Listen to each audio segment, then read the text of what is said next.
Hello and welcome. I want to talk in this video about the factors that drive men's willingness to self-sacrifice, the processes involved, and the steps men can take to further their own lives, independent of the perceptions that see males only as disposable resources. A lot of focus has been placed on the disposability of males, in the sphere of men's rights, but not so much on why men so willingly sacrifice their freedoms and their lives so readily. If we look at relationships between men and women, there's always going to be sacrifice and compromise. And one partner is always going to be sacrificing more. Now, it shouldn't be that way, but it often is. And women, they're generally heralded as the ones making the most sacrifices. But this is a generalization. There's never even been a discussion acknowledging male sacrifice in relationships. A lot of finger pointing at the male, but not much discussion. So a man has to ask himself whether his sacrifices actually further that relationship and whether it's reciprocal. And if not, then he needs to leave. Otherwise, in very simple terms, he may be running up a tab, but that debt will be called in. It'll know full well the legal risks that men face when they're cohabitating with, when they marry a woman. But it's rare to find anyone that appreciates the level of risk that man's taking. What's earned from the sweat of a man's brow are seen as entitlements to be extracted from that man, and nothing else. What a man goes through, the years of depriving himself, he has to put in to accumulate capital that's lost in the legal process. And it's the most disrespectful thing. Everything is reduced to a number. But most men, they realize pretty early on that no one is going to be there to carry us. That a man lives by his choices and by his hard work. Yet men, they'll throw their dreams and their earnings down the toilet in a heartbeat to appease a woman. But in truth, a man's sacrifice, it's part and parcel of being a man. But it has to be a choice made by your own volition. A man has to be prepared to sacrifice to achieve his goals. And compromise is key too. Nothing comes easy. But compromise by his definition. You give action to get action. But if you have to compromise your ideals, your freedoms, or your principles for other people, then you're nothing but a utility. Men, they need skills, they need experiences. Having knowledge is fine, but applying that knowledge and navigating it in very treacherous waters is another matter entirely. If we talk about a man being one step away from relapsing into a blue pill state, I think a lot of that is due to that man not having the right behaviours, the right compensatory behaviours, and the right life skills in place to be able to stick to his guns. So man, he needs to be always increasing his awareness and strengthening his resolve through practical application of that awareness. Women, they shit test men all the time. So men need to constantly be testing their own resolve. It's like with a virus. You build up a resistance. So theory is fine, but living it is another thing altogether. So, why do men sacrifice? Why are men so willing to be the knight in shining armour? And there's different theories why people sacrifice. Some theories are that we do it to gain something from our supposed altruism, either now or in the future, or that it's an avoidance strategy. Also, of course, that altruistic actions, they can be seen as inherently selfish. That we do it to feel good, that there's a payoff. Combine this with a biological urge to procreate and protect, and a whole raft of societal messages, guilt, shaming. This is how men have been manipulated for centuries. A man who steps out of the role of disposable male, he gets slapped down. And he who conforms gets a pat on the head and a blowjob if he's lucky. Or just gets spat out the orifice of the family cord. And it's other men that keep the ball and gag firmly in place, attacking any man who questions his own intrinsic worth as a human being. So male life, male ingenuity, male productivity, they've always been the driving force of civilization, and it still is. Contrary to the media and societal messages fed to young boys, that they and their entire sex are worthless. So this acceptance, this disregard towards male disposability, it can be argued it's a modern occurrence. In ancient times, the same cycle of male disposability was present, but male sacrifice was seen as a last resort, and that sacrifice was respected, as was masculinity. The manipulation, it was still present, to keep the cycle of disposability in play from generation to generation. But male life, it was valued, as opposed to today, because men are wearing the black hat and women are wearing the white hat, so male disposability is just fine. And males were expected to adhere to traditional roles, even though women aren't, and that's deemed female empowerment. So little boys, they're told they're a waste of space, because women can rely more on big daddy government now, and affirmative action policies, and because technology has made traditional male occupations increasingly redundant, even though men have created and maintained that technology. So if anything, I really believe males are more needed now than they've ever been. It's a big machine, and if the cogs start falling off, there's going to be trouble. But women are weak. Women are children. This is the message that feminism and society feed women. This base level of reasoning, it manipulates our consciousness. It shames us. Shame on you for being male. Here's your shame sandwich. Go and take a bite. And any man that doesn't step up, he gets cut out of the mix. He gets cut out socially, emotionally, financially. He gets castrated on all fronts. So this drive, this compulsion to sacrifice, it starts in childhood. There's a lot of factors we can blame. Absent role models. As a result of state-sanctioned single motherhood and a biased court system. A lack of male teachers. Spousal projection by the mother. All of this. They don't exactly allow a boy to develop a healthy male identity. Combine this with the 24/7 slagging off of masculinity. This can only lead to serious dysfunction. A lot of times, the expectations on these young men, they're immense. And it can lead to feelings of inadequacy. His mother's and society's projection onto him. They can make him feel unworthy of a future relationship, or even unworthy of his own happiness. And many men, they go through their whole lives like this. Many of these men, they feel like failures, because they can't reach the bar that was set for them. So criticism, it can be crippling to these men, and they associate any criticism as an attack on their masculinity, which is, again, an identity fabricated by others to make him feel worthless, so he's servile. If you look at it, the first female a boy learns to please and capitulate to is his mother. His needs go out the window. There's so many men I know that they were made to feel that they were the root cause of their mother's discontent and her failures in life. And any man that enters a relationship with this mindset, he's going to be a walking doormat, and he'll do anything to avoid conflict, do anything to stop from upsetting mother. So this man, he can't give voice to his own needs.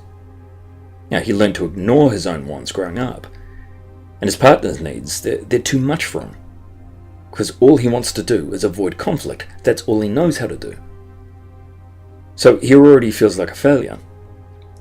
You can imagine that the sort of impending doom is hanging over his head at all times. And if you ask a man like this, you ask him, he'll minimize or disregard his own needs as being of value. Now, how many times have we heard men say that men are simple creatures, men have simple needs? That's just their internal script running. The angriest men I've ever met have been men who harbour resentment towards their mother. She crushed his spirit, essentially raped his self-esteem. A lot of these guys say they felt less than human. So, they have a lot in common with sexual abuse survivors. There's a lot of the same dynamics. So what you have is a man repressing his resentment and his affections. And he feels neither is safe to express, and he doesn't feel worthy of expressing either. And he doesn't believe he's worthy of love or respect. So, this is really the walking dead. A man with no sense of identity other than that derived from others' approval and expectations. Living for that little pat on the head, or the embrace he feels he hasn't earned and also resents. Seriously, what a head fuck. So, now, I feel there's a difference between being self-defeatist and being proactive about furthering your life. I get so many messages from young guys saying how they've given up on life and how they've reduced their contact now with the outside world to just work and home, and that's it. And in many ways, taking this approach, it really is still just buying into the indoctrination that you have no worth past what society deems your worth to be. It's self-defeating. Yes, the risks are real, but deprivation is not the answer. Neither is waiting for some social collapse that may or may not happen within our lifetime. So a man, he always needs goals. Otherwise, realistically, he's depriving himself. Because life, it should always be about empowering yourself and advancing your life. And all of this is about creating a roll-on effect. The mountain is high, I get it. And there's a lot of hazards, but that's why men need to be ready to step up and defend themselves. It's a mindset. Sharpen body, sharpen mind. And men on the whole, they don't do a good enough job of looking after themselves physically. And a lot of that can be put down to how little focus is put on male health. But we don't have to be statistics. Taking pride in our own physical and mental well-being is important. It empowers a man, it raises his self-esteem. And life is only futile if someone chooses to view it in that respect. Masculinity should never be about deprivation or victimhood. It should be about moving forward and garnering a deeper understanding of yourself and other men and motives, causes, what have you. It should always be about moving forward. The man that prioritizes his needs and his health, that sets an example for people to emulate. And it's also a very powerful statement. Don't tread on me. Many of us, in life, we get distracted by pointless things. We become reactive instead of proactive. And it becomes very easy to just disengage. And a lack of clarity about goals can feed into this too. But if we're living out of whack with what our true values and principles are, then we're going to miss experiences, we're going to miss opportunities, and end up living our lives in regret. If you do this exercise, if you make a list of things that you value the most in life, that truly matter to you, then you make a separate list of things you focus most of your time thinking about. And then you compare both lists. 9 times out of 10, you'll see that they're completely different.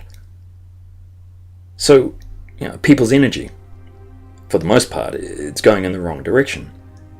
What's needed is focus, clarity, and action. And all of us, we get caught up in day-to-day drama. We get caught up in mudslinging and taking things personally. But someone's opinion of you can only define you if you allow them to. They're not worth the investment. And every man should always look at every interaction in terms of return for that investment. Now, what do I gain? What do I stand to lose? Because I guarantee you that others do. But men on the whole, they're resistant to evaluating life's interactions in this way, but it's time to let go of that conditioning. Man's mindset, his thought process, it's formed out of repetition ever since childhood. But this is a cycle that can be broken. And it's the same way that addiction is confronted. Now, you replace that behavior with another, one that benefits you. And a man is not his thoughts. He's not his biology. He can rise above. Many may disagree with me, but I've worked with murderers, and I've worked with a lot of addicts who have done it. Men who are quite literally emotional roadkill. So there's really no excuses. Not in my book. If a man is stuck focusing on negatives, or the what-ifs, he misses the opportunities for growth. And that's what obstacles are. There's something to be said for a man who perseveres. And truthfully, I've learned more from men who have been on the bottom rung of society than I ever have from intellectuals. And that's not derision, it's just a fact. And these men, ex-inmates, addicts, they did the impossible. And they found forgiveness for the people who shit on them.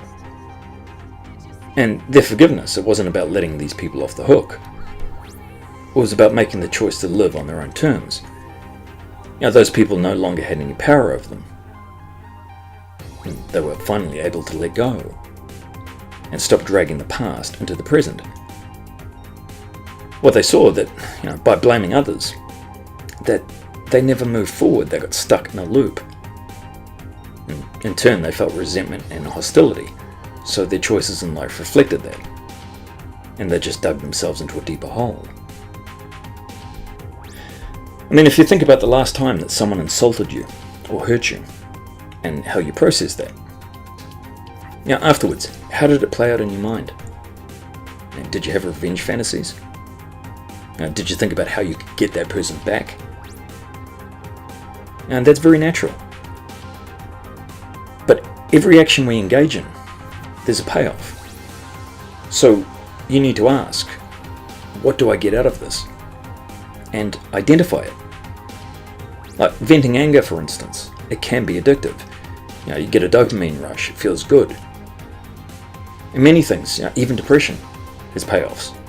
It feeds a guilt complex. But it can end up like sitting in a prison cell, all of your own making. And guys that I've known, that have done time for very serious assaults, when someone insults them, they felt their masculinity was insulted, so they acted out. And the payoff was the empowerment they felt from feeling anger, getting that chemical rush, without stopping to realize that their definition of masculinity was defined by others and not them. They lost everything before they realized they were only fighting a perception that wasn't even theirs to begin with. So, you're empowered only when you shake off others' perceptions of you. And every man has the ability to choose how he perceives things and how he reacts, and the value he gives to it. And what you get from life, what you get out of life in terms of knowledge and experience, really, it doesn't mean jack shit until it's channeled constructively into actions that benefit and advance you.